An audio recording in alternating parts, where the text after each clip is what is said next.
Right, so we are pretty much halfway through the prep for the Olympia. The last time we did a video like this, we obviously had Kuba in where we spoke about the breakdown of competition prep from last time into then the off season prior to then the Olympia prep starting. So we've done the first 6-week block worth of fat loss where I pretty much lost 6.5 kilos in kind of 6 weeks, which is pretty great. We saw quite a heavy bit of fat loss towards the last 2 weeks, which is why we brought the diet break a tiny little bit earlier. So we brought that a week earlier. As we've mentioned before, timelines are set there as a base, but unfortunately, your bodies aren't always going to go with the flow. Sometimes you have to be adaptive and you do have to either pull things early or push things later, depending on what your body is obviously wanting to do at that time. My body was kind of running away with itself a little bit, so it was time to take a reset. Am I saying that I enjoyed the reset? Absolutely not. I don't like not being in the gym, but the worst is being in the gym and not being able to do the full volume. So I personally, in a diet break and devolume, prefer to do more rest than lower sessions. So I did kind of 4 days rest, 2 lower volume sessions, and that was it for kind of my diet break and deload. During that time, body weight pretty much held, if not came down by 0.2, but it pretty much held. But the look was obviously significantly leaner, fuller, much more back to life, coming back into the gym with a little bit more kind of aggression. That first devolume session back felt a little bit strange. I think lots of people expect themselves to come back from a deload and feel really great, but I think it does take a session or two not to feel strange. You almost come in to the session feeling a little bit detrained, like you don't really know what you're doing, and then you kind of get settled back into it. It's like riding a bike.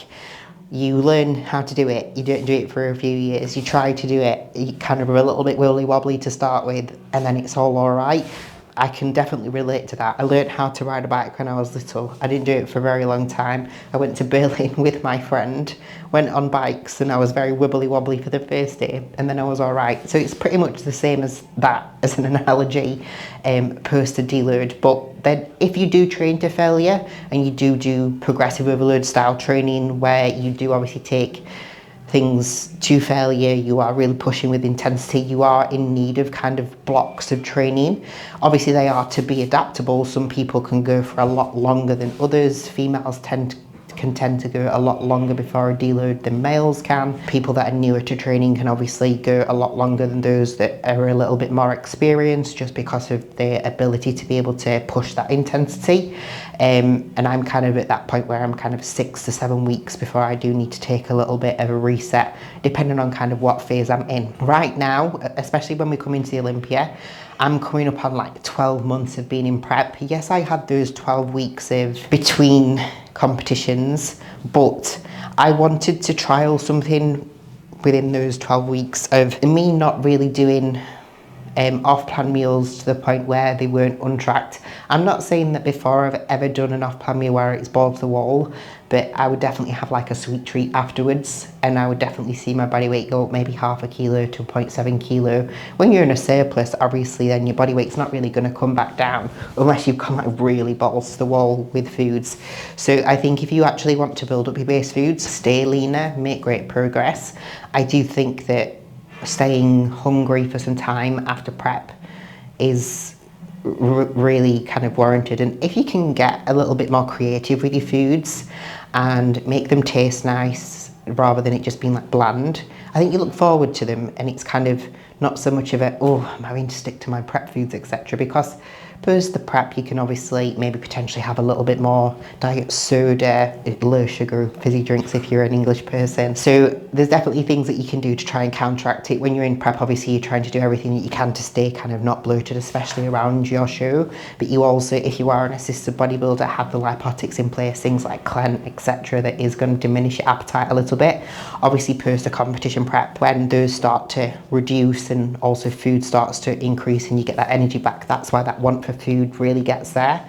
And most people obviously give into that, but if you can really stay strong like you have done for that 20 plus weeks in prep, for the next kind of 6 to 8 weeks, you'll set yourself up for such a good off season. I feel like I've made progress. I say this, I'll get on stage and you never know.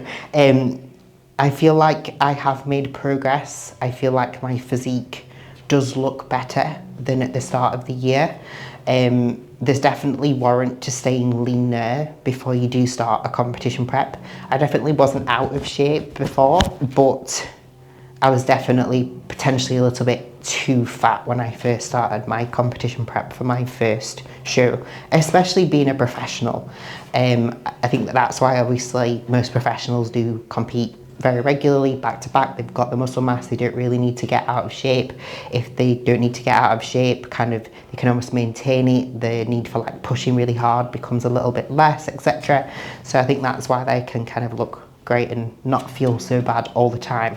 Whereas until you get there, it's kind of that risk versus reward of you needing to push, but also needing to not stay or get super sloppy, because we know that obviously getting fat, you're not really going to gain much muscle. So yeah, I'm rambling on, but I've done my 12-week block of obviously growing a little bit. I feel like I've made a little bit of progress. I've done my first 6 weeks now of competition prep, done my diet break. I have another 7 weeks, well, 6.5 weeks until the Olympia, but that's kind of 6 weeks worth of fat loss. And then that last week is obviously peak week, where you're aiming to then just drop the fatigue and then fill up the body.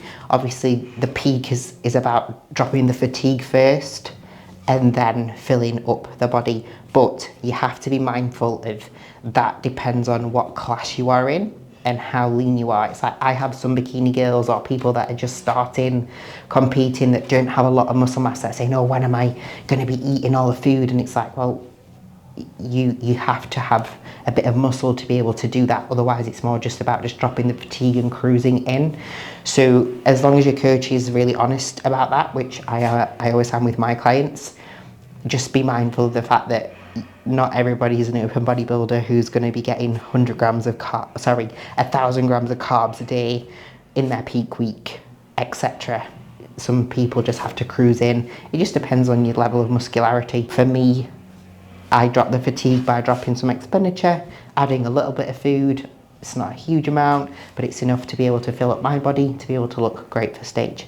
We'll obviously take you along the journey for the next 6 weeks worth of fat loss before obviously it's time to then peak for my first Olympia. Please like, share, subscribe, all that fun stuff. Let me know if you want to see anything different. I know that you liked the vlogs, so one of those will be up soon.